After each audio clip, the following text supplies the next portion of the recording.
Oligopoly market के संबंध में एक बहुत ही बेहतरीन वीडियो की तलाश में हैं तो आपकी तलाश यही ख़त्म होती है दोस्तों, क्योंकि आज हम ओलिगोपोली मार्केट की वो सभी मॉडल्स जिनको देख करके आप घबरा जाते हैं उनको पढ़ने जा रहे हैं, उनको सीखने जा रहे हैं।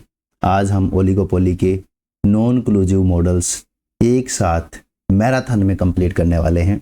तो चलिए दोस्तों शुरू करते हैं आज की हमारी मैराथन, जिसमें हम पढ़ेंगे ओलिगोपोली मार्केट के सारे कोर कॉन्सेप्ट्स। पहले ओलिगोपोली मार्केट में हमने सबसे पहले क्या किया था, आपको पता है कि हमने किया था कुरनोट का मॉडल। ठीक है, कि कुरनोट का मॉडल हमें क्या बताता है। एक सेकंड में इसको जो है वो स्क्रॉल कर लेता हूं।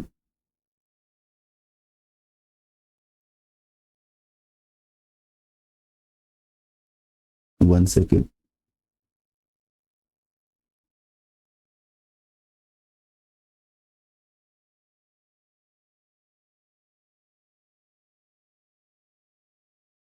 चलिए, ओलिगोपोली में सबसे पहला जो मॉडल हम पढ़ते हैं वो पढ़ते हैं हम कुरनोट का मॉडल।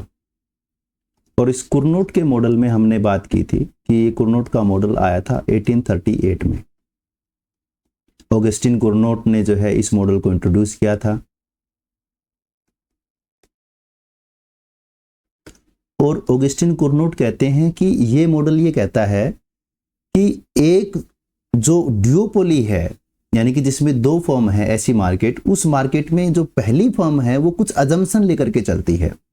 वो ये मानती है कि एक तो कॉस्ट एग्जिस्ट नहीं करती, यानी कि नो कॉस्ट, कोई भी कॉस्ट नहीं है मार्केट के अंदर। ठीक है, जीरो कॉस्ट के ऊपर ये काम कर रहा है। और दूसरा वो कहता है कि नो पास्ट एक्सपीरियंस, कि एक दूसरी फर्म से वो कुछ भी नहीं सीखते हैं, आपस में कुछ भी नहीं सीखते हैं। इसको जो है इकोनॉमिक्स में हम पढ़ते हैं नेव बिहेवियर के तौर पर, यानी कि ये आप कह सकते हैं कि ये नेव बिहेवियर होता है, जहां एक फर्म ये मान करके चलती है कि दूसरी फर्म जो है वो अपने क्वांटिटी को स्थिर रखेगी, कांस्टेंट रखेगी। यानी कि क्या कहना चाह रहा है, ऑगस्टिन कुरनोट कहते हैं कि एक अर्थव्यवस्था में दो ही फर्में हैं, दोनों फर्में जो हैं वो एक जैसा प्रोडक्शन कर रहे हैं, होमोजीनियस जो है वो उत्पादन कर रहे हैं।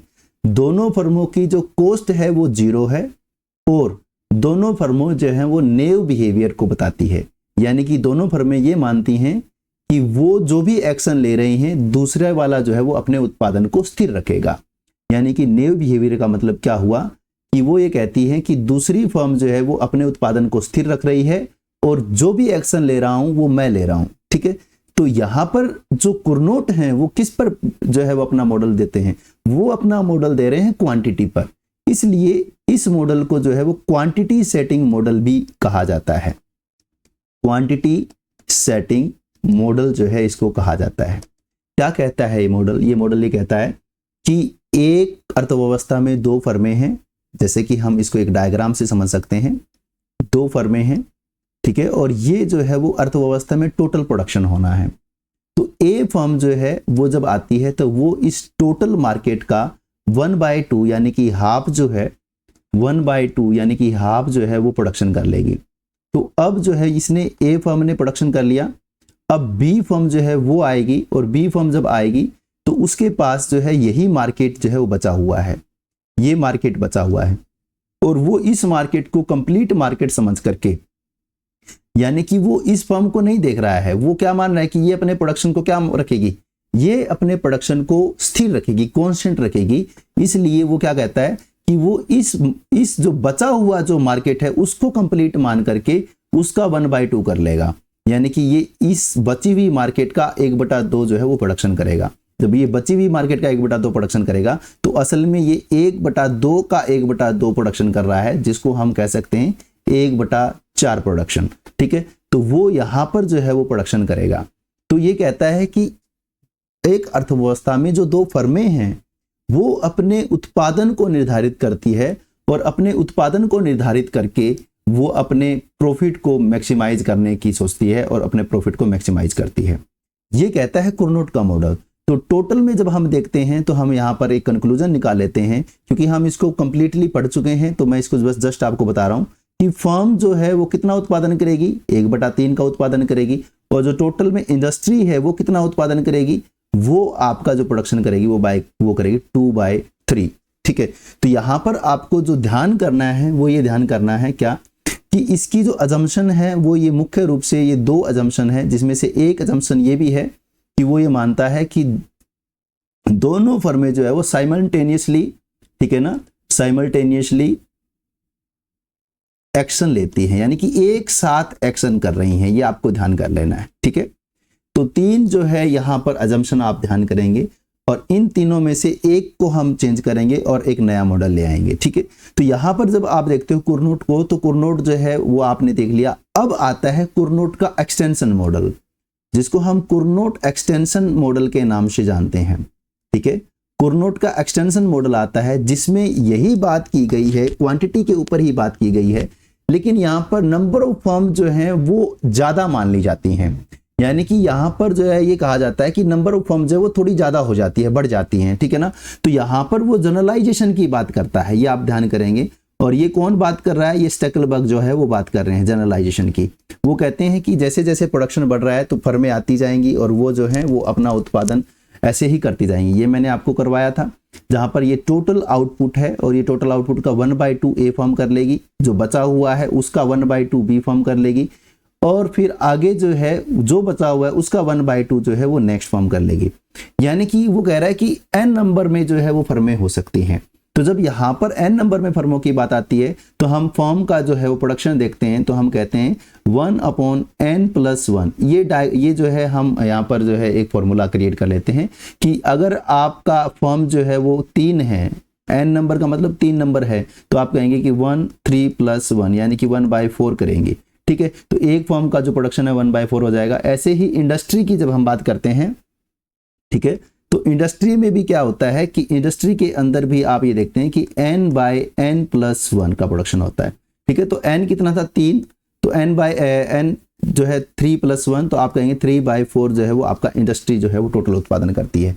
तो इस प्रकार आप ये देखते हैं कुरनोट के एक्सटेंशन में कि जो यहाँ पर नंबर ऑफ फॉर्म्स हैं वो बढ़ जाती हैं, यानी कि n नंबर जो है वो फॉर्म हो जाती हैं, और इस वजह से आप जो है ये कह सकते हैं कि यहाँ पर जो प्रोडक्शन है वो कुरनोट के प्रोडक्शन से जो है ज़्यादा होता है और परफेक्ट कंपटीशन के नज़दीक चला जाता है। क्योंकि टोटल प्रोडक्शन आप देखेंगे कितना है 4, तो 4 का जो है वो 3 मतलब प्रोडक्शन हो रहा है, 4 में से 3 जो है वो उत्पादित हो रहा है। ठीक है, तो यानी कि परफेक्ट कंपटीशन के नज़दीक जो है वो चला जाता है। तो जैसे जैसे n नंबर जो है आपका बढ़ता जाएगा, वैसे वैसे आपका जो प्रोडक्शन है वो परफेक्ट जो कंपटीशन है उसके नज़दीक चलता जाएगा। उसके बाद में हम पढ़ते हैं जो मॉडल दिया गया, वो मॉडल दिया गया स्टेकलबर्ग का, जिसको स्टेकलबर्ग का मेन मॉडल के नाम से जानते हैं। क्योंकि कुरनोट का जो एक्सटेंशन मॉडल है वो भी स्टेकलबर्ग जो है उन्होंने ही दिया था, तो इसको बोलते हैं स्टेकलबर्ग का मेन मॉडल। ठीक है ना, तो स्टेकलबर्ग के जो मेन मॉडल है वो भी क्वांटिटी के ऊपर ही बात करता है, वो भी क्वांटिटी सेटिंग पे ही बात करता है, लेकिन वहां पर जो वो अजम्पशन को तोड़ता है, वो कौन सी अजम्पशन को तोड़ता है देख लीजिए। क्योंकि हमने पहले ही अजम्पशन ली थी नो कॉस्ट, ठीक है ना, एग्जिस्ट, यानी कि कोई भी कॉस्ट जो है वो एग्जिस्ट नहीं करती है। फिर हमने कहा था नो पास्ट एक्सपीरियंस, कोई भी जो है वो पास्ट एक्सपीरियंस नहीं है। ठीक है, फिर हमने कहा था कि साइमल्टेनियसली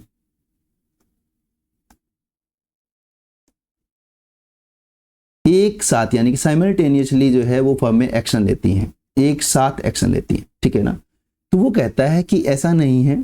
ठीक है, कॉस्ट एग्जिस्ट करती है, लेकिन कॉस्ट क्या रहती है, सेम रहती है। कॉस्ट जो है वो सेम रहती है, एग्जिस्ट करती है, वो इस बात को कहता है। और वो कहता है कि साइमल्टेनियसली एक्शन नहीं होता, सिक्वेंशियली एक्ट जो है ना वो होता है, सीक्वेंस में होता है। ठीक है ना, सीक्वेंस यानी कि क्रमिक तौर पर।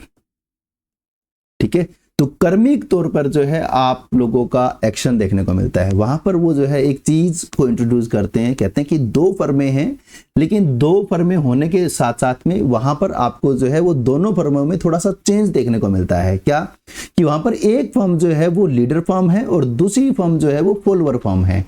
यानी कि वो 2 फर्मों में वो मानता है कि एक जो है वो लीडर फर्म है और जो दूसरी है वो आपकी फॉलोअर फर्म है। ठीक है ना, तो लीडर फर्म और फॉलोअर फर्म, इस फर्म के जो टाइप्स है उसको यहां पर इंट्रोड्यूस करते हैं स्टेकलबर्ग, और वो ये कहते हैं क्योंकि लीडर फर्म जो है वो पहले एंटर करती है मार्केट में, इसलिए वो मार्केट के एक बड़े हिस्से के ऊपर यानी कि एक बड़े रेशियो पर जो है वो काम करती हैं, जिस वजह से उनको ज्यादा जो है वो प्रॉफिट देखने को मिलता है। फॉलोअर फर्म जो है वो बाद में एंटर करती है, इसलिए वो मार्केट में जो है बहुत कम शेयर रखती है और इस वजह से उनका जो शेयर है वो, या मैं ये कहूँ कि उनका जो प्रॉफिट है वो कम देखने को मिलता है। तो यहाँ पर एक कंसेप्ट निकल करके आता है कि जो पहले आता है, ठीक है ना, फर्स्ट जो मूव कर रहा है, पहले जो आ रहा है, उसको जो है वो ज्यादा एडवांटेज देखने को मिलता है। ठीक है, तो आपको यहाँ पर ये ध्यान कर लेना है। स्टैकलबर्ग के मॉडल में हम ये देखते हैं कि यहाँ पर जो है आप ये देखते हैं कि जो पहले आएगा उसको बेनिफिट होगा। ठीक है, तो इसके बारे में हम सारा पढ़ चुके हैं, आपको समझ में आ गया होगा। अब स्टैकलबर्ग से हम चलते हैं नेक्स्ट, जो हमारा मॉडल है बर्ट्रैंड का मॉडल। ठीक है, बर्ट्रैंड का मॉडल, जिसको हम जो है प्राइस सेटिंग मॉडल भी कहते हैं। ठीक है ना, प्राइस सेटिंग मॉडल कहते हैं। ये मॉडल आपका आया था 1883 में, 1883 में ये मॉडल आया और आपको पता है बर्ट्रैंड ने इस मॉडल को दिया। वो ये कहते हैं कि कोई भी उपभोक्ता, ठीक है, कोई भी कंज्यूमर, जो कुर्नो कह रहा है ना, कुर्नोट का मॉडल आप याद कीजिए, क्या कहा कुर्नोट ने? कुर्नोट ने कहा कि क्वांटिटी सेट होगी, है ना, क्वांटिटी सेट होगी, ये कहा कुर्नोट ने। ये कहता है कि कोई भी उपभोक्ता जो है वो मार्केट में जब एंटर करता है, मार्केट में जब आता है, तो वो कंज्यूमर ये नहीं देखता कि एक फर्म ने कितनी क्वांटिटी उत्पादित की है, कितना क्वांटिटी का प्रोडक्शन किया है, वो ये देखता है कि क्या प्राइसेज हैं। यानी कि वो ये कहता है कि एक उपभोक्ता क्वांटिटी को ना देख करके कीमतों को देखता है और उसकी कीमत देख करके तय करता है कि उसे जो है वो कौन सा चीज या कौन सा गुड्स जो है वो परचेज करना है। इसलिए फर्में जो है वो क्वांटिटी सेटिंग पर जोर नहीं देती हैं, इसलिए फर्में जो है वो प्राइस के ऊपर बात करती हैं। तो बर्ट्रैंड का मॉडल जो है वो प्राइस के ऊपर बात करता है, इसलिए इसको बोलते हैं प्राइस सेटिंग मॉडल। तो यहां आप ध्यान करेंगे, वहां आप जो है कुर्नोट को पढ़ रहे थे, कुर्नोट में आपने क्या पढ़ा था? Quantity setting. तो यहां पर जो है ये उसका बिल्कुल उल्टा है। बर्ट्रैंड जो मॉडल है उसका उल्टा है, वो कहता है क्वांटिटी को सेट करता है, ये कहता है कि प्राइस को सेट किया जाता है। ठीक है, तो यहां पर आप ये देखते हैं कि ये मानता है कि भाई कॉस्ट एग्जिस्ट करती है, क्योंकि आपने देखा था वहां पर नो कॉस्ट एग्जिस्ट, यहां पर कहता है कि कॉस्ट जो है वो एग्जिस्ट करती है, यानी कि कॉस्ट होगी आपकी, लेकिन कॉस्ट क्या होगी? कॉस्ट आपकी सेम होगी। ये आपको ध्यान कर लेना है। No past experience, no past experience का मतलब नेव बिहेवियर, यानी कि यहां ये मानता है कि भाई एक जो फर्म है वो दूसरे फर्म को स्थिर मान लेगी, यानी कि उसके प्राइस को स्थिर मान लेगी। ए फर्म जो है वो ये सोचती है कि बी जो है वो अपने प्राइस को स्थिर रखेगा, इसलिए अगर मैं अपने प्राइसेस को कम कर लेती हूं तो मैं जो हूं वो ज्यादा प्रॉफिट कमाऊंगी और सारे के सारे जो कस्टमर है, सारे के सारे जो कंज्यूमर हैं वो मेरी तरफ आ जाएंगे, मेरे प्रोडक्ट को खरीदेंगे, और जब वो मेरे प्रोडक्ट को खरीदेंगे तो फिर मैं अपना प्रॉफिट जो है वो मैक्सिमम कर लूंगा या कर लूंगी। ठीक है ना, तो यहां पर जो फर्में हैं उनका ये बिहेवियर, यानी कि नेव बिहेवियर जो है वो होता है। और साथ में यहां पर एक चीज आती है, वो ये आती है कि ये मानते हैं कि आउटपुट जो है एक फर्म वो बहुत सारा उत्पादित कर सकती है, यानी कि जो आउटपुट है वो बहुत ज्यादा मात्रा में कर सकती है। ये आपको ध्यान कर लेना, आउटपुट जो है वो फुल हो सकता है, यहाँ पर आउटपुट का जो है वो फुल है। तो इस वजह से यहाँ पर जो है वो प्राइस वॉर आपको देखने को मिलता है, यानी कि ए फर्म जो है वो बी को प्राइस को कांस्टेंट मान करके जब वो अपने प्राइस को कम करती है तो बी फर्म भी अपने प्राइस को कम करेगी। फिर ए फर्म जो है वो फिर मान लेगी कि ये अपने प्राइस को कम नहीं करेगी, वो अपने प्राइस को कम करेगा। बी फर्म जो ये मान लेगा कि ए जो है वो अपने प्राइस को कम नहीं करेगा, वो अपने प्राइस को कम कर लेता है। तो इस प्रकार उनमें जो है वो एक प्राइस वॉर छिड़ जाता है और उस प्राइस वॉर की वजह से प्राइस जो है वो एमसी के बराबर, यानी कि कॉस्ट के ऊपर आकर के रुक जाता है। तो जब आप ये कहेंगे कि कॉस्ट के ऊपर आ जाता है तो आप ये कह सकते हैं कि भाई P is equal to MC, यानी कि परफेक्ट कंपटीशन की जो कंडीशन है वहां पर आप पहुंच जाते हैं। और परफेक्ट कंपटीशन पे पहुंचने पर यहाँ पर जो आपका आउटपुट होता है वो 100% हो जाता है। ठीक है, तो जो बर्ट्रैंड का मॉडल है वो ये कहता है कि ग्राहक जो है वो प्राइस को चुनते हैं और उनमें जो है इस बात में एक नेव बिहेवियर का जो अजम्पशन है वो आपको देखने को मिलता है। वो ये मानते हैं कि बी फर्म जो है वो अपने प्राइस को चेंज नहीं करेगी, ए जो है अपने प्राइस को कम कर लेती है। तो बी जो है वो ये सोचती है कि ए जो है वो अपने प्राइस को कम नहीं करेगी और बी जो है वो उससे भी जो है वो प्राइस कम कर लेता है। तो इस प्रकार उनमें प्राइस वॉर छिड़ जाता है और आउटपुट जो है वहां पर कंप्लीट यानी कि फुल 100% होता है और 100% आउटपुट की वजह से उनके प्राइसेस जो है वो कॉस्ट पर आकर के रुक जाते हैं। ठीक है, तो यहां पर आप जो है ये देख रहे हैं कि बर्ट्रैंड का मॉडल प्राइस के ऊपर बात करता है। फिर आप पढ़ते हैं एजवर्थ का मॉडल, ठीक है ना, एजवर्थ।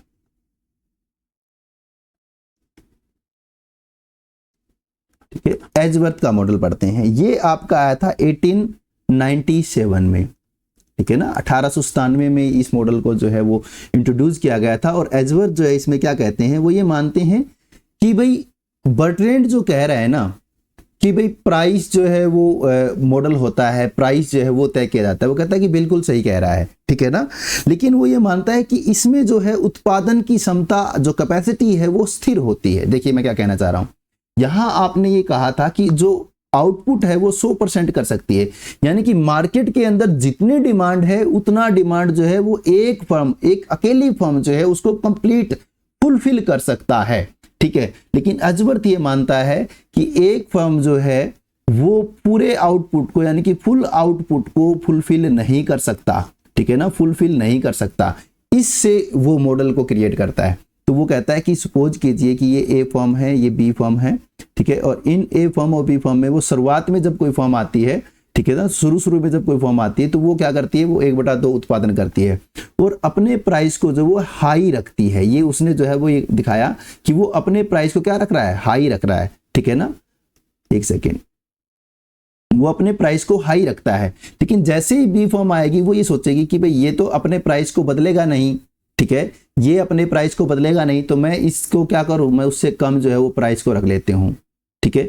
सो ऑन, ए जो है यहाँ ए आप मान लीजिए, यहाँ जो है बी आप मान लीजिए, तो वो ए कहेगा कि बी चेंज नहीं करेगा, वो अपने प्राइस को कम करेगा। सो ऑन, ये भी जो है वो अपने प्राइस को कम करेगा, ये भी अपने प्राइस को कम करेगा। लेकिन ये एक ऐसे पॉइंट पर आ गया, यानी कि वो यहाँ आ गया जहां पर उसका प्राइस जो है वो MC के बराबर है, यानी कि यहाँ पर उसका आउटपुट जो है वो पूरा हो गया, वो मैक्सिमम आउटपुट के पॉइंट पर आ गया जितना वो कर सकता है। लेकिन यहां पर आपको एक बात ध्यान करनी है कि वो फुल आउटपुट जो है वो पूरी मार्केट को, एंटायर मार्केट को फुलफिल नहीं करेगा, ठीक है ना, वो इसको फुलफिल नहीं करेगा, यानी कि अभी भी डिमांड जो है वो बाकी है, ठीक है। तो बी फर्म जो है वो इसका फायदा उठाएगी। बी फर्म क्या कहेगी, बी फर्म ये कहेगी क्योंकि ए जो है वो अपने मैक्सिमम आउटपुट पर आकर के रुक गया है और price is equal to MC हो गया, यानी कि कॉस्ट के बराबर उसके प्राइस हो गए हैं। तो वो कहता है कि क्योंकि जो बचे हुए जो डिमांड है उस बची हुई डिमांड को मैं हाई प्राइस पर बेचूंगा, यानी कि ए जो है वो तो उन डिमांड को फुलफिल कर ही नहीं सकता, ए तो उनको डिमांड जो है वो प्रोवाइड करवा ही नहीं सकता, उसको सप्लाई प्रोवाइड करवा ही नहीं सकता, इसलिए जो बची हुई है उसको मैं ज्यादा रेट में बेच करके क्या करूं, उसको मैं ज्यादा रेट में बेच करके प्रॉफिट कमा लूं। तो वो बी जो है वो अपने प्राइस को वापिस से जो है वो बढ़ाना शुरू कर देगा। तो जैसे ही वो इस लेवल से अपने प्राइस को बढ़ाना शुरू करता है तो ये जो ए फर्म है वो भी अपने प्राइस को जो है वो बढ़ाना शुरू कर देगी। सो ऑन, दोनों जो है वो अपने प्राइस को बढ़ाना शुरू कर देंगे। फिर वापिस से जैसे ही ए ने अपने प्राइस को बढ़ाना शुरू किया, बी जो है उसकी बची हुई मार्केट को कैप्चर करने के लिए अपने प्राइस को वापिस से कम कर लेगी। तो इस प्रकार जो है उनके प्राइस का घटाना और प्राइस का बढ़ाना लगातार बना रहता है और स्टेबल इक्विलिब्रियम आपको यहां देखने को नहीं मिलता है। तो एजवर्थ के मॉडल में आप ये देखते हैं कि वो शुरुआत में जो वो फर्में हैं वो अपने प्राइसेस को कम करती हैं, लेकिन क्योंकि एक फर्म इंटायर मार्केट को फुलफिल नहीं कर सकती, इस वजह से जो दूसरी फर्म है वो बची हुई डिमांड को हाई प्राइस पर सेट कर देती है, जिस वजह से जो ए है वो भी अपने प्राइस को हाई करना शुरू कर देती है। जैसे ही ए जो है वो अपने प्राइस को हाई शुरू करना कर देगी, बढ़ाना शुरू कर देगी, तो बी जो है वो उसकी डिमांड को कैप्चर करने के लिए, उसके कस्टमर को कैप्चर करने के लिए वापिस से प्राइस को कम कर देगी। तो इस प्रकार उनके प्राइस का बढ़ना और प्राइस का कम होना लगातार चलता रहता है और कोई भी फर्म जो है वो स्टेबल इक्विलिब्रियम प्राप्त नहीं कर पाती है, ठीक है। तो उसके बाद में आप पढ़ते हैं चैम्बरलेन का मॉडल, ठीक है ना। तो एजवर्थ के बाद में आप जो पढ़ रहे हैं वो पढ़ रहे हैं चैम्बरलेन का मॉडल। चैम्बरलेन का मॉडल क्या कहता है, देखिए, सॉरी, तो चैम्बरलेन का जो मॉडल है वो आया था, आपको पता ही है, 1933 में। यस, जब आप इम्परफेक्ट कंपटीशन पढ़ते हैं, जब आप मोनोपोलिस्टिक कंपटीशन पढ़ते हैं कि 1933 में, उसी में इन्होंने जो है इस मॉडल को इंट्रोड्यूस किया 1933 में चैम्बरलेन ने। और वो ये कहता है कि यहाँ पर मात्रा और कीमतें दोनों ही जरूरी हैं। वो कुर्नोट को भी ले लेता है, यानी कि कुर्नोट के मॉडल को भी इंक्लूड करता है, और वो बर्ट्रैंड के मॉडल को भी इंक्लूड करता है। ठीक है, वो कहता है कि जैसे कुर्नोट का कहता है कि नो पास्ट एक्सपीरियंस, ठीक है, नो कॉस्ट। ठीक है, बर्ट्रैंड का मॉडल कहता है कॉस्ट एग्जिस्ट, यानी कि कॉस्ट तो है लेकिन पास्ट एक्सपीरियंस नहीं है। ठीक है, तो वो जो है वो कुर्नोट के इस दोनों अजम्पशन को, यानी कि कॉस्ट भी एग्जिस्ट करती है और जो नेव बिहेवियर है उसको वो कहता है कि ऐसा नहीं है, वो पास्ट एक्सपीरियंस भी एग्जिस्ट करता है। यानी कि फर्में जो हैं वो अपने बिहेवियर से भी सीखती है। तो बर्ट्रैंड की नो पास्ट एक्सपीरियंस यानी कि उस अजम्पशन को तोड़ देता है, और कुर्नो की इन दोनों अजम्पशन को तोड़ देता है। ठीक है, और ये क्वांटिटी और प्राइस सेटिंग मॉडल है, यानी कि इसमें क्वांटिटी पे भी बात हो रही है और इसमें प्राइस पर भी बात हो रही है। इसलिए यहाँ पर चैम्बरलेन के जो मॉडल हम पढ़ रहे हैं 1933 का मॉडल, इसको हम जो है कुर्नोट मॉडल और बर्ट्रैंड मॉडल दोनों मॉडल से जोड़ करके पढ़ते हैं। ठीक है, तो यहाँ पर वो क्या कहता है, वो ये कहता है कि जो दो फर्में हैं आपकी वो म्यूचुअली इंटरडिपेंडेंस होती हैं, यानी कि वो एक दूसरे पर निर्भर होती हैं। ठीक है, म्यूचुअली इंटरडिपेंडेंस होती है, म्यूचुअल इंटरडिपेंडेंस, एक दूसरे के ऊपर निर्भर होती हैं। इस वजह से वो एक दूसरे से तालमेल मिला करके चलती हैं। देखिए क्या कहना चाह रहा है, वो कहता है कि दो फर्में हैं और दोनों फर्मों को पता है कि अगर ए कोई एक्शन करेगा तो उसका जो इफेक्ट है वो बी के ऊपर पड़ेगा, और बी कोई एक्शन करेगा तो उसका इफेक्ट ए पर गिरेगा। यानी कि ए को ये पता है कि मैं भी कोई अगर डिसीजन लेता हूं तो उसका इंपैक्ट बी के ऊपर पड़ेगा, और बी ये जानता है कि मैं कोई डिसीजन लेता हूं तो उसका इंपैक्ट ए पे पड़ेगा। ठीक है, तो वो यहां पर क्या एक्सप्लेन करते हैं, चलिए इसको हम जो है वो डायग्राम से समझते हैं। तो यहां वो ये कहते हैं कि सपोज कीजिए ये इंटायर मार्केट का आउटपुट है, इंटायर मार्केट है। तो जब पहली फर्म आएगी ए, तो वो उसका 1/2 प्रोडक्शन कर लेगी, 1/2 प्रोडक्शन जो है वो कर लेगी। यानी कि अब ए फर्म जो है वो 1/2 प्रोडक्शन कर रही है, लेकिन बी फर्म आएगी तो बचे हुए मार्केट को नहीं देख रही है। वो बचे हुए मार्केट में से क्या करेगी, 1/2, यानी कि वो 1/4 का उत्पादन करेगी। ठीक है ना, वो यहां आ जाएगी। तो टोटल उत्पादन बढ़ गया। तो जैसे ही टोटल उत्पादन बढ़ गया तो वो दोनों फर्में जो हैं वो म्यूचुअल अंडरस्टैंडिंग करेगी, यानी कि वो एग्रीमेंट नहीं कर रही हैं, वो कोई पेपर पे काम नहीं कर रही हैं, लेकिन वो अंदर ही अंदर जो है अंडरस्टैंडिंग से क्लूजिव हो जाती हैं, अंडरस्टैंडिंग से गठबंधन बना लेती हैं। नॉन क्लूजिव है, ये आपको ध्यान करना है नॉन क्लूजिव, क्योंकि उन्होंने एग्रीमेंट नहीं किया है, उन्होंने कोई कानूनी तरीके से जो है अपने आप को जोड़ा नहीं है, लेकिन वो एक दूसरे से जुड़ी हुई हैं। ये कहता है आपका चैम्बरलेन का मॉडल। वो कहता है कि जैसे ही बी फर्म एंटर करेगी मार्केट में तो ए फर्म जो है, ये जो ए फर्म है, ये जो पहले ये प्राइस ले रही थी, अब उसको ये प्राइस मिलेगा। ठीक है ना, तो वो क्या करती है, वो इस आउटपुट को कम कर लेगी, यानी कि वो अपने आउटपुट को कम कर लेगी और इस बी का जो आउटपुट है वो यहां ले आएगी, अपने में शामिल कर लेगी। इसका मतलब क्या हुआ, इसका मतलब ये हुआ कि ए जो है वो अपने आउटपुट को कम कर लेगा। जब ए अपने आउटपुट को कम कर लेगा तो ए का आउटपुट भी कितना हो जाएगा, 1/4, और बी का आउटपुट भी कितना हो जाएगा, 1/4। तो दोनों का आउटपुट जो है वो 1/1/4 हो जाएगा, जिसकी वजह से टोटल जो इंडस्ट्री का आउटपुट है वो कितना हो जाएगा, वो आपका हो जाएगा 1/4 + 1/4। तो यहां पर आप एलसीएम लेंगे 4, 1 और 1 2, तो आप जब इसको काटेंगे तो आ जाएगा 2 1 2 और 2 2 4, यानी कि 1/2।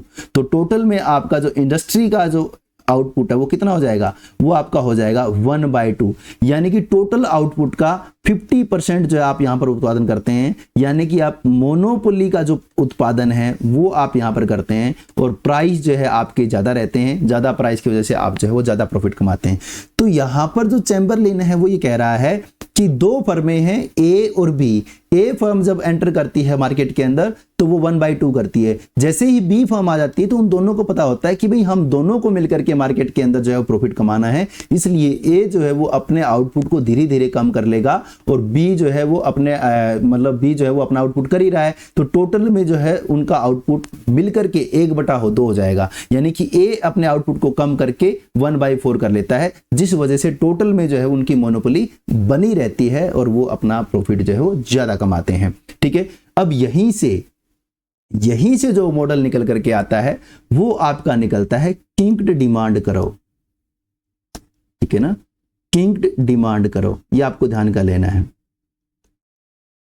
लेकिन आपको एक बात मैं यहां बताना चाहूंगा कि जैसे आपने किंक्ड डिमांड कर्व ये चैम्बरलिन पढ़ा, जैसे आपने जो है कुर्नोट पढ़ा, बर्ट्रैंड पढ़ा, आपने स्टेकलबर्ग पढ़ा, ये सारे के सारे मॉडल जो है वो प्राइस को या क्वांटिटी को सेट कर रहे थे। ठीक है ना, वो अपने प्राइसेस को और क्वांटिटी को सेट कर रहे थे। लेकिन जब हम किंक्ड डिमांड कर्व पढ़ते हैं तो इसमें प्राइस जो है वो पहले से ही सेट होता है, ये आपको ध्यान कर लेना है। यहां आपको ये समझना है कि मैं क्या कहना चाह रहा हूं। जब पहली फर्म आई तो उसने प्राइस को सेट किया, फिर दूसरी फर्म आई तो उनमें प्राइस वॉर छिड़ा, क्वांटिटी वॉर छिड़ा, वो सारी चीजें हुई बर्ट्रैंड में, कुर्नोट में, चैम्बरलिन में।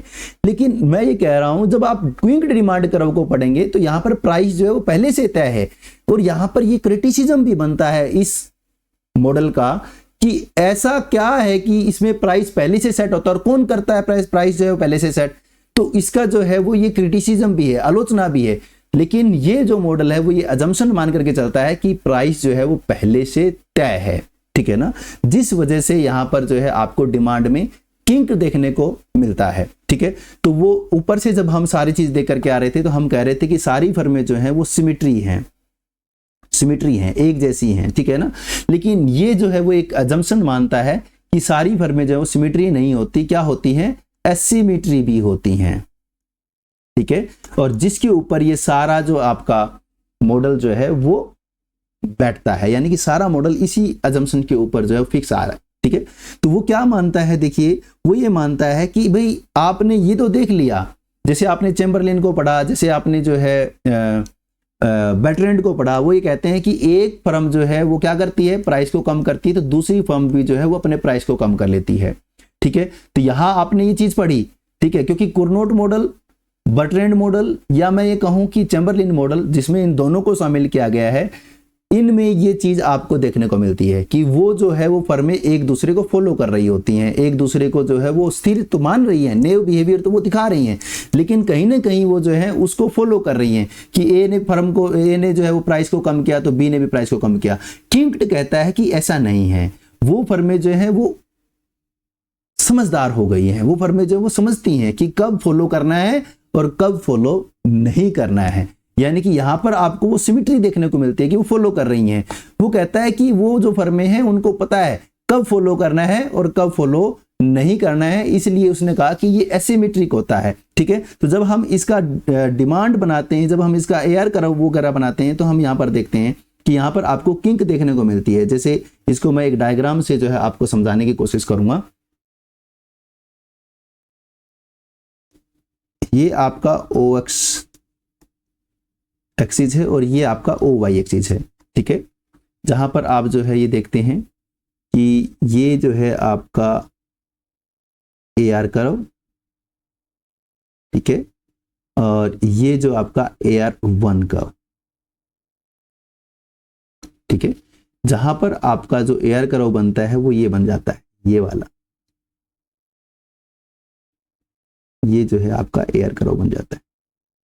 ठीक है ना, ये आप देख पा रहे हैं, यहां पर आपकी जो है वो प्राइस तय हो जाते हैं, ये आपका प्राइस जो है वो डिसाइड हो गया। इस पॉइंट पर आपको ये किंक देखने को मिल रही है, यानी कि यहां से आप देखेंगे, मैं इसको थोड़ा सा डार्क कर देता हूं तो आप देख लीजिए।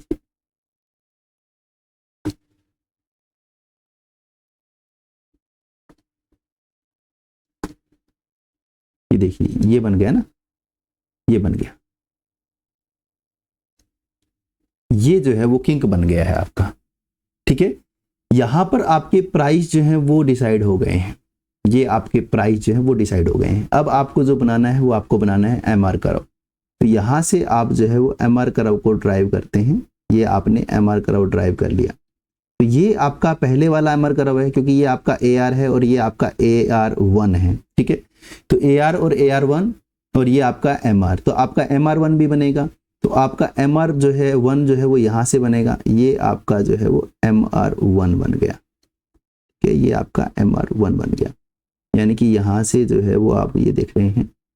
एक सेकेंड में इसको थोड़ा सा और अच्छे से बना देता हूँ। तो ये आपका MR कर्व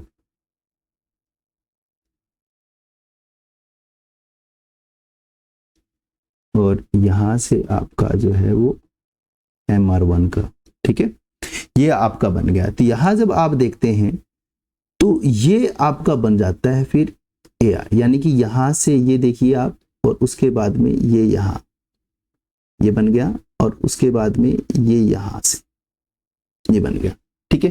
तो अभी आप जो है वो देख पा रहे हैं, वो आप देख लेना। ग्रीन वाला जो मैं बना रहा हूं ये बन रहा है, ये ध्यान करना है आपको, क्या ये ध्यान करना है,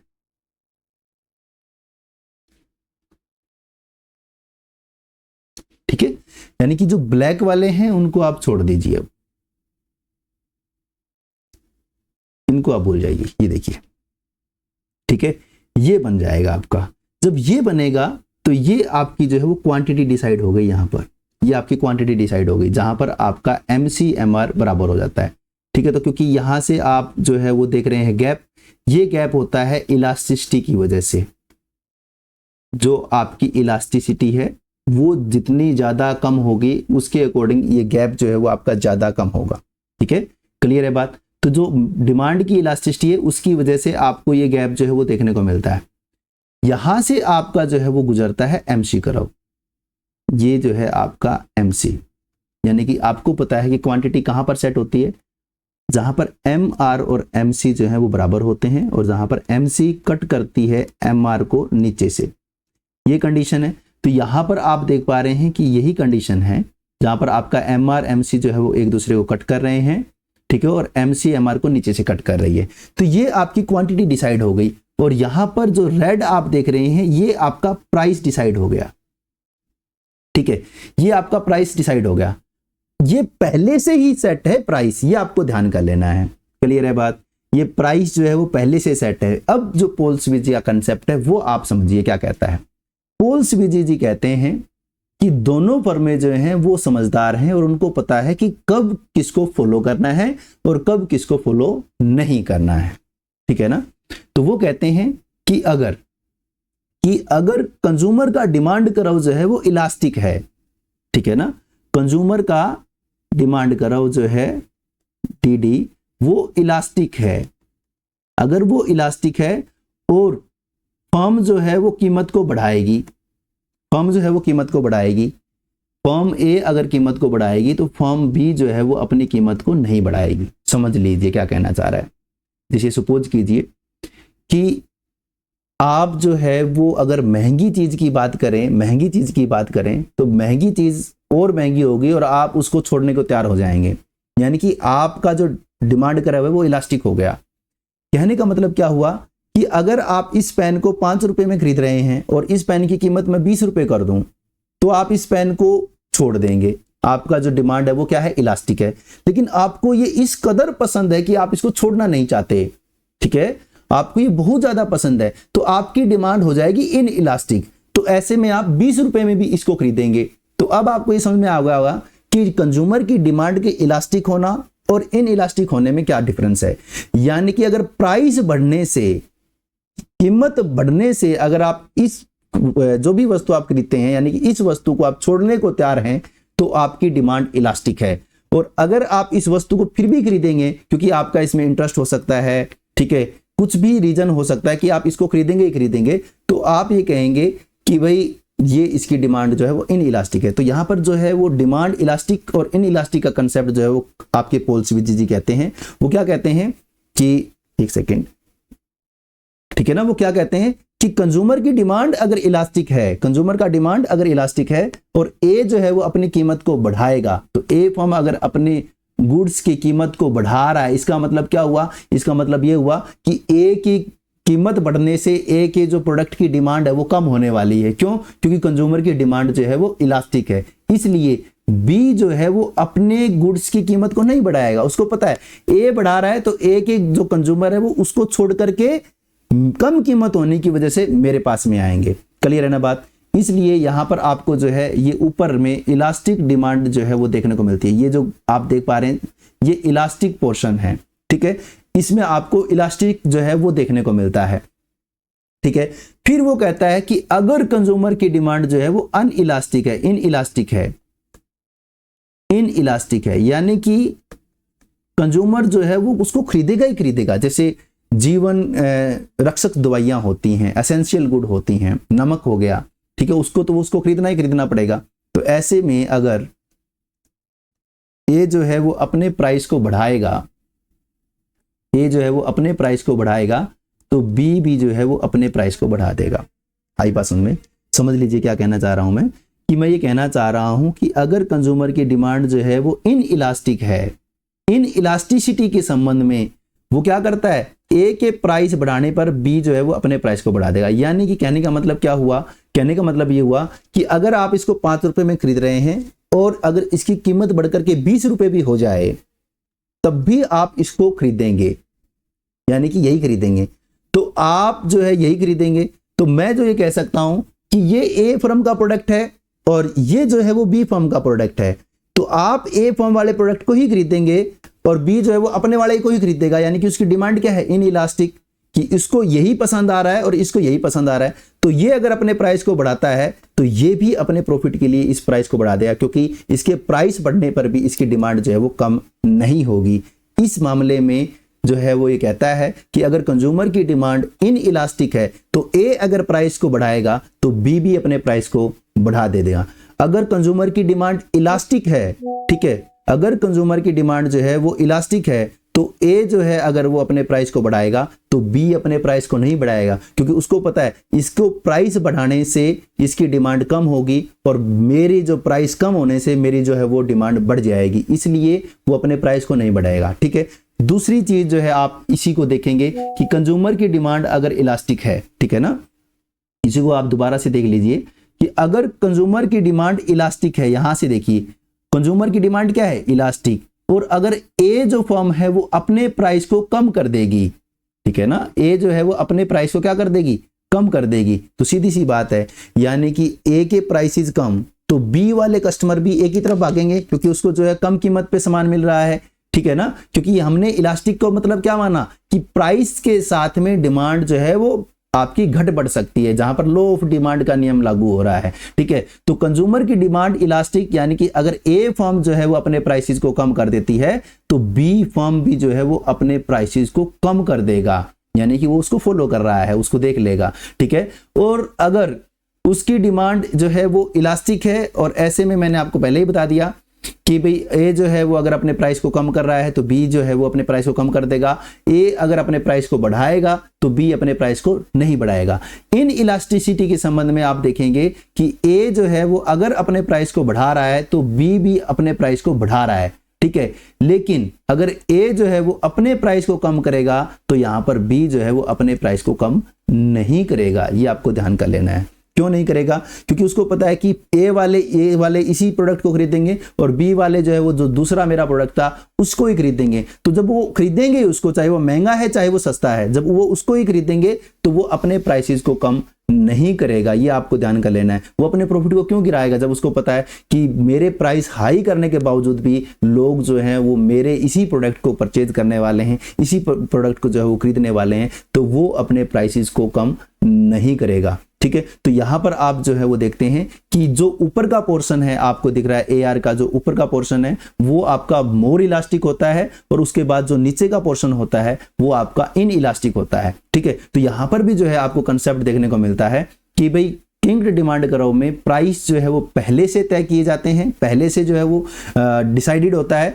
वो कहता है कि वो उस प्राइस डिसाइड होने की वजह से ना तो वो उस प्राइस को ज्यादा कर सकता, क्योंकि इस पॉइंट के बाद इस पॉइंट के बाद में, यानी कि यहां इस पॉइंट के बाद में ऊपर डिमांड क्या है, इलास्टिक, डिमांड इलास्टिक होने से ए जो है वो अपने प्राइस को बढ़ाएगी क्या? नहीं बढ़ाएगी। आपने यहाँ पर देखा ए बढ़ाएगी, बी नहीं बढ़ाएगी, इस वजह से जो है ए को नुकसान होगा, ए के कस्टमर जो है बी में चले जाएंगे। लेकिन यहाँ पर इस पॉइंट के बाद में अगर आप देखोगे, इस पॉइंट के बाद में अगर आप देखोगे इधर की तरफ, नीचे की तरफ अगर आप ध्यान दोगे तो यहां पर अगर ए जो है वो अपने प्राइस को कम करेगा तो आपने देखा कि बी भी जो है वो अपने प्राइस को कम करेगा। ठीक है, तो बी भी कम करेगा तो दोनों को नुकसान होगा। इसलिए ना तो वो जो है वो इस पॉइंट से नीचे आते हैं और ना ही वो इस पॉइंट से ऊपर जा पाते हैं, यानी कि वो इस पॉइंट में आकर के फंस जाते हैं। और जब वो इस पॉइंट पर आकर के फंस जाते हैं तो आपकी क्वांटिटी जो है वो यहाँ आकर के फिक्स हो जाती है। इसलिए आप पढ़ते हैं किंग डिमांड कर्व के अंदर कि प्राइस और क्वांटिटी रिजिड होती है। रिजिड होने का मतलब कि ना तो प्राइस जो है वो बदलता है, ना जो क्वांटिटी है वो बदलती है, यानी कि प्राइस और क्वांटिटी में कोई चेंज आपको देखने को नहीं मिलता है। और ये जो है वो आपका आ जाता है किंग डिमांड कर्व, जो कि दिया गया था पोल स्विजी के द्वारा, और ये दिया था 1939 में। ठीक है ना, 1939 में ये जो है ये कंसेप्ट दिया गया था पोल स्विजी के द्वारा। ठीक है, तो यहाँ पर आपको ये समझ में आ गया होगा कि यहाँ पर जो है वो अत्यधिक रिजिडिटी जो है वो आपको देखने को मिलती है। ठीक है, तो ये सारे कंसेप्ट जो है आप ओलिगोपोली मार्केट के अंदर पढ़ते हैं, जहाँ पर हमने ये सारा ही पढ़ लिया है। कुर्नोट जो है वो क्वांटिटी सेटिंग मॉडल है, और उसके बाद में आप देखते हैं कि कुर्नोट का मॉडल आया था आपका 1838 के अंदर। फिर आप जो है कुर्नोट का एक्सटेंशन मॉडल देखते हैं, ये भी क्वांटिटी सेटिंग मॉडल है, लेकिन ये जनरलाइजेशन की बात करता है। और यहाँ पर आप 1/n+1 और n/n+1 का जो आप मॉडल या फिर मैं ये कहूँ कि फॉर्मूलेज देखते हैं वो आप यहाँ पर देखते हैं। उसके बाद में आप स्टेकलबर्ग को देखते हैं, जो कि आपका आया था 1934 में। ये आप ध्यान करेंगे, ये आपका आया था 1934 में। ठीक है, तो पहले कुर्नोट का आया, कुर्नोट के बाद में कुर्नोट का एक्सटेंशन आया, कुर्नोट एक्सटेंशन के बाद में आपका स्टेकलबर्ग का मॉडल आया, स्टेकलबर्ग मॉडल के बाद में आपका बर्ट्रैंड का मॉडल आया 1883 का, और उसके बाद में आपका जो है वो एजवर्थ का मॉडल आया 1897 का, और उसके बाद में आपका चैम्बरलेन का मॉडल आया 1933 का, और उसके बाद में आपका जो है किंग डिमांड कर्व पोल स्विजी।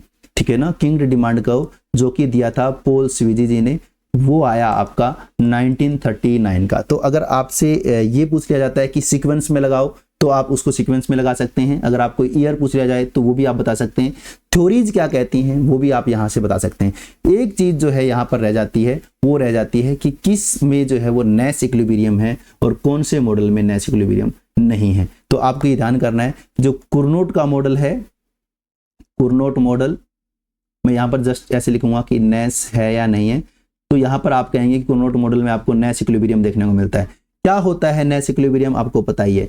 नेस इक्विलिब्रियम कहता है कि वो दूसरी फर्म को देख करके अपना डिसीजन लेता है। तो कुर्नोट कहता है कि दूसरी फर्म जो है वो अपनी क्वांटिटी को नहीं छेड़ेगी, मैं अपनी क्वांटिटी को जो है वो बदल लेता हूं, यही तो चीज कहता है। तो वो दूसरी फर्म को देख करके डिसीजन ले रहा है, इसलिए आप यहां पर देखते हैं कि कुर्नोट का जो मॉडल है वो नेस इक्विलिब्रियम है। ठीक है, उसके बाद में आप देखते हैं बर्ट्रैंड का मॉडल। तो बर्ट्रैंड के मॉडल में भी आप जो है ये कहेंगे कि नेस इक्विलिब्रियम है, क्योंकि वहां पर भी वो जो है वो प्राइस को देख करके ये तय करता है कि भाई प्राइस जो है सामने वाला वो कहता है कि वो बदलेगा नहीं, मैं बदल लेता हूं। ठीक है ना, तो सामने वाले को देख करके ही वो डिसीजन ले रहा है। तो यहाँ पर भी जो है आपका बर्ट्रैंड मॉडल, उसमें भी आपको नेस इक्विलिब्रियम देखने को मिलता है। उसके बाद में आप देखते हैं स्टेकलबर्ग का मॉडल। ठीक है, स्टेकलबर्ग में भी आपको जो है वो नेस इक्विलिब्रियम देखने को मिलता है, क्योंकि यहाँ पर आप जो है वो देखते हैं एक जो है वो लीडर फर्म होती है और एक जो है वो फॉलोअर फर्म होती है। जो पहले एक्शन लेता है उसको ज्यादा आउटपुट मिलता है, जो दोबारा यानी कि जो बाद में एक्शन यानी कि फर्स्ट मूवर जो होता है उसको एडवांटेज मिलती है, दूसरे वाले को जो है वो कम मिलती है, यानी कि वो एक दूसरे को देख करके ही यहाँ पर जो है वो एक्ट कर रहे हैं। तो स्टेकलबर्ग मॉडल में भी आपको जो है वो नेस इक्विलिब्रियम देखने को मिलता है। उसके बाद में जो है इन तीन मॉडल में आपको जो है वो नेस इक्विलिब्रियम देखने को मिलता है। उसके बाद में आपका आ जाता है किंग डिमांड कर्व। तो किंग डिमांड कर्व में क्योंकि पहले से ही क्वांटिटी और प्राइस जो है वो सेट होते हैं, इस वजह से नया क्वांटिटी प्राइस जो है वहां पर सेट नहीं होता है, इस वजह से आप वहां पर जो है वो नेस इक्विलिब्रियम नहीं देखते हैं। तो किंग डिमांड कर्व में आपको जो है वो नेस इक्विलिब्रियम देखने को नहीं मिलता है। ठीक है, और उसके बाद जब आप क्लूजिव को देखेंगे, यानी कि क्लूजिव जो आपका आता है, ये तो नॉन क्लूजिव मॉडल थे, जब आप क्लूजिव की बात करेंगे तो क्लूजिव में भी आपको जो है वो नेस इक्विलिब्रियम देखने को मिलता है। ये आप जो है वो पढ़ेंगे हम नेक्स्ट जो है क्लासेज में, इसको हम रीड करेंगे। तो अब किसी बच्चे का अगर कोई क्वेश्चन है तो वो मेरे से पूछ सकता है। आज के लिए बस इतना ही दोस्तों, मिलते हैं नेक्स्ट वीडियो में नेक्स्ट मैराथन के साथ। किस टॉपिक पर आपको मैराथन चाहिए कमेंट कीजिए और हम उसी टॉपिक पर आपके लिए मैराथन जो है वो ले आएंगे। तो आज के लिए बस इतना ही। धन्यवाद। जय हिंद, जय भारत दोस्तों। मिलते हैं नेक्स्ट वीडियो में, तब तक बने रहिए परफेक्ट नॉलेज के साथ और पढ़ो ऐसा कि फिर पढ़ना ना पड़े। जय हिंद, जय भारत।